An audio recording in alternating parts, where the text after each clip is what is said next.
முதல்ல அதுதான் முன்னோர் இருக்காங்க பாத்தியா, இறந்தவங்க தாத்தா பாட்டி யாரும் இருந்தாலும் சரி, முதல்ல அவங்கள வேண்டுங்க.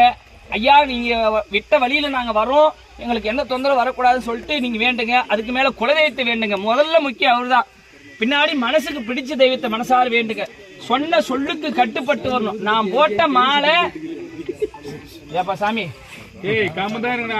நான் போட்ட மாலை மரியாதை, நான் இறந்த விரதம் சரியா இருந்துச்சு அப்படின்னா, நான் இறந்தது பொறுப்பா இருந்து உனக்கு மாலை போட்டது சத்தியம் அப்படின்னா அருள் மருந்தமா என் மேல வரணும்னு சொல்லிட்டு கூப்பிடுங்க.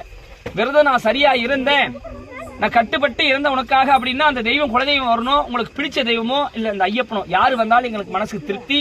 கண்ணு மூடி வேண்டிக்கோங்க. நீங்க சரணம் கூப்பிடாதீங்க. உள்ளத்துல ஒரு நொடி அந்த தெய்வம் வந்து போகணும். ஓம் சாமியே பகவானே